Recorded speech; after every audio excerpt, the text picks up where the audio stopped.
So you have seen that need is a modal verb, and you can utilize it as a modal auxiliary verb, and as well as it can be utilized as main verb.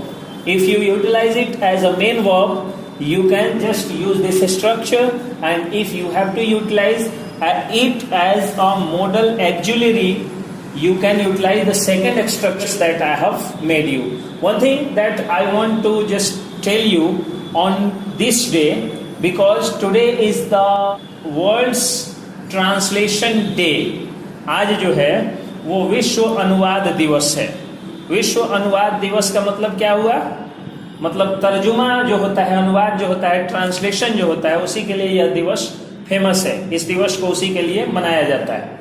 तो आज एक चीज मैं आप लोगों को बताना चाह रहा हूँ. Since you are learning here English, you have to learn how to speak English very fluently and how to write the same language as fluently, as lucidly, as easily as you speak your own mother tongue, that is Bhojpuri and Hindi. So one main mantra that you have to remember, that you have to cram like a parrot. एक मंत्र को एकदम तोता की तरह रट लीजिए. You can never be a speaker of English language. आप इंग्लिश के स्पीकर कभी नहीं बन सकते, आप इंग्लिश के वक्ता कभी नहीं बन सकते. You can only be a very fast translator. आप केवल एक बहुत ही तेज अनुवादक बनते हैं. ये जितने बकवास करने वाले आपके मोटिवेटर होते हैं, वो मोटिवेशन क्या देते हैं कि अगर आपको इंग्लिश अच्छा बोलना है तो आप क्या करिए, इंग्लिश में ही सोचिए. और जब आप इंग्लिश में सोच लीजिएगा तो क्या होगा कि जो ट्रांसलेशन करने के लिए जो बीच का समय बचता है वो बच जाएगा, जो समय लगता है वो बच जाएगा. अब देखिए ये कितनी बकवास बात है. दो छोटा छोटा चुटकुला, जैसा कि मैं आप लोगों को बताया हूँ कि मैं किसी फुअर भाषा का प्रयोग करके नहीं हंसाता हूँ. मेरे क्लास में खूब हंसी आती है, लेकिन फुअर भाषा का प्रयोग करके नहीं आप हंसते हैं. एक बार ना एक नई नवेली जो मम्मियाँ होती हैं, जो अपने बच्चों को चाहती हैं कि हिंदी ही बोले, भोजपुरी नहीं बोले, although Bhojpuri is our mother tongue, Bhojpuri हमारी मातृभाषा है, लेकिन भोजपुरी छुड़ा देती है लोग. नई नवेली मम्मी लोग चाहती है कि हिंदी बोले, इंग्लिश बोले. तो एक बहुत एडवांस मम्मी नई वाली थी, तो चाहती थी कि इंग्लिश बोले बच्चा. अब क्या हुआ कि वो उनका बेटा बोला कि मम्मा रोटी दो, तो बोले नो बेटा प्लीज स्पीक इन इंग्लिश.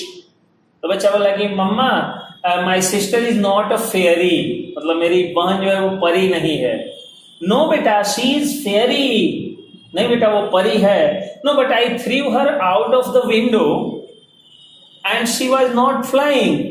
मैंने उसको जो है खिड़की से बाहर फेंक दिया, लेकिन वो उड़ नहीं रही थी. और मरकी लगाओ ना मुझे, सारे दादा हमारे बेटी को मुआ दे लो, तुरंत औकात पे चलिए. तो जब आप इमोशन में होते हैं तो आप क्या करते हैं कि मदर टंग में होते हैं. जैसे एक बार अकबर के दरबार में एक ऐसा व्यक्ति आया जिसका जो लैंग्वेज था, जिसका जो टंग था, जिसकी जो फ्लुएंसी थी, वो फ्लुएंसी ऐसी थी कि उसको कोई पकड़ नहीं पा रहा था कि ये बिहारी है, कि तमिल है, कि कन्नड़ लैंग्वेज वाला है, कि मलयालम वाला है, कि जापानीज है, कि ब्रिटिश है.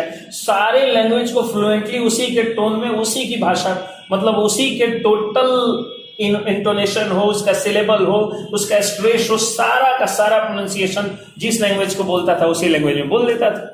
तो अकबर को टेंशन कि भाई कौन सी भाषा का ये आदमी है, कहाँ का आदमी है, नहीं पता चला.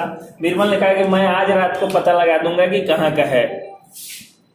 बस उसके बाद जो है वो सोए हुए थे. बीरबल गया वो जो है खौर लेकर के, और उनके नाक में थोड़ा सा सोए हुए में हल्का सा जो है वो खुरमुरा दिया. ठीक है, ये देशज शब्द है, खुरमुरा दिया. और वो जैसे ही खुरमुरा तो के जय रहो कौन है, तो बीरबल को पता चल गया कि ये जो है बिहारी है. तो सोए हुए में आप सपना जो है वो इंग्लिश में नहीं देख सकते, आप सपना भोजपुरी में देखिएगा. सोच आप भोजपुरी या हिंदी में ही सकते हैं, भले उसको ट्रांसलेट करते हैं. तो ये जो लोग कहते हैं कि आपको इंग्लिश में ही सोचना है तब इंग्लिश बोलिएगा, दे आर कंप्लीटली लायर्स. वो लोग एकदम झूठे हैं. वो मोटिवेट करने के लिए आपको इसलिए बोल देते हैं कि उनका मोटिवेशनल स्पीच सुन. ऐसे भी मैं बराबर कहता हूं कि किसी भी मोटिवेशनल स्पीकर को मत सुनिए, आप हमेशा डिवोशनल स्पीकर को सुनिए. मोटिवेशनल स्पीकर जो है वो आपको चने की झाड़ पे चढ़ा देगा. शिव खेड़ा की आप किताब पढ़ के रातों रात इंडस्ट्रियलिस्ट बन जाइएगा और सुबह उठिएगा तो आप वही रहिएगा.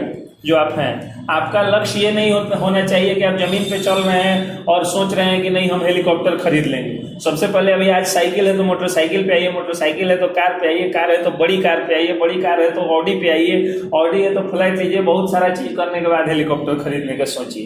तो स्टेप वाइज स्टेप जो है, लेकिन मोटिवेशनल स्पीकर्स आपको डायरेक्ट हेलीकॉप्टर खरीदवा देंगे, अब उस चक्कर में आपका हरास हो जाता है।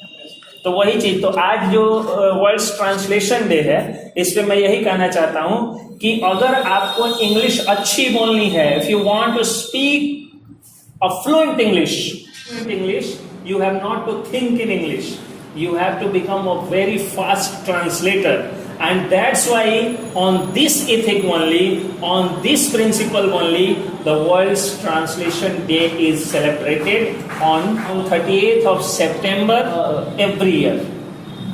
Since long it has been celebrated. तो यही कहना था कि आप एक फास्ट अनुवादक बन सकते हैं, एक तेज अनुवादक बन सकते हैं, आप इंग्लिश के स्पीकर नहीं बन सकते हैं, इंग्लिश ट्रांसलेटर बन सकते हैं। Thank you very much.